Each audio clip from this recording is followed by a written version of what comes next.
কি আছে এই ৩৫০ বছরের পুরনো মঠটিতে? কেন এখান থেকে একটি মূর্তি আমেরিকার জাদুঘরে সংরক্ষিত রেখেছেন? চলুন জানি এই অনন্য স্থাপনা সম্পর্কে।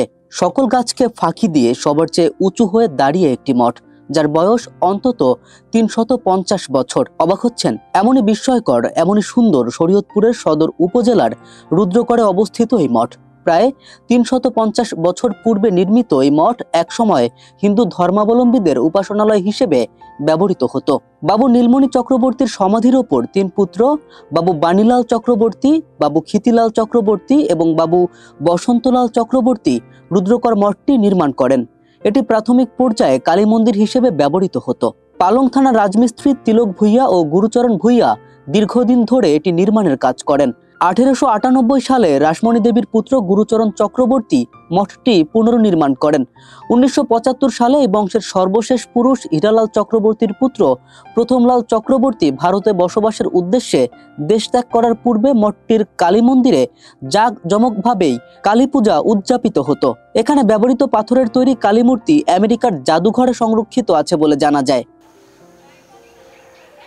হারিয়ে যায় মানুষ, শুধু হারায় না তার কর্ম। অবস্থান করছি শরীয়তপুর সদরের রুদ্রকর ইউনিয়নে।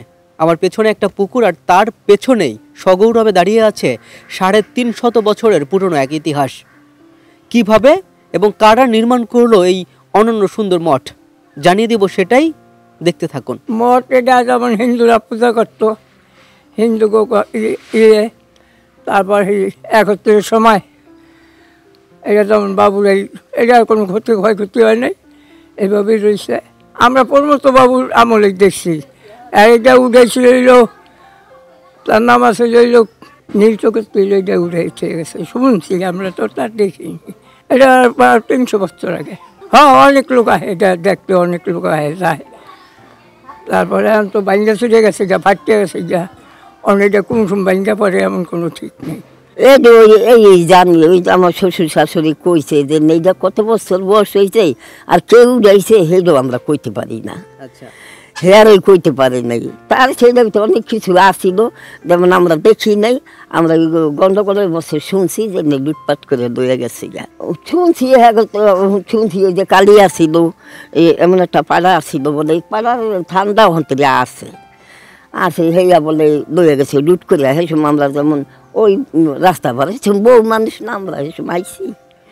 হ্যাঁ, সে শুনছি আমার এই শ্বশুর শাশুড়ি। তুমি এনে ঠাকুর রাখছে বাবুরা, এরপরে এলো যে পূজা করছে। তারপরে সেই কালীটা আসছিল, সেটারে ৭ কলস দুধ দিয়া তারপর গোসল করাইতো। আয়া মুসলমানের দেখলে হাকু সরাই দিত, কুকি সরু। তারপরে এরপর কালীটা চুরি করে লইয়া গেছে। তারপর বাবু চিকুর পাকুর দিছে। তারপর বাবুর এখান তনে দেওয়া হয়েছে। হ্যাঁ, পাঠা বলি দিত, মানে সপ্তাহে সপ্তাহে পাঠা বলি দিত।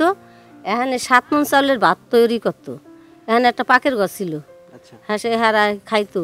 অনেক ৭ দিনের মাথায় উৎসব হইতো। এক সময় যা রাজপ্রাসাদ, আজকে তাহা ধ্বংসস্তূপ। এক সময় যা খুব চঞ্চল, আজকে তাহা বেজায় চুপ। দর্শক, এক সময়কার রাজপ্রাসাদ তুল্য এই রুদ্রকর মঠ এখন ধ্বংসস্তূপ। দেখলেন, যেখানে চড়ছে ছাগল, চারিপাশে লাকড়ির আনাগোনা।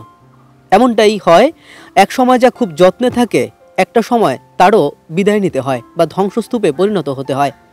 জুবায়ের রোহানের ক্যামেরায় কেম রাফিন, দূরবীন নিউজ।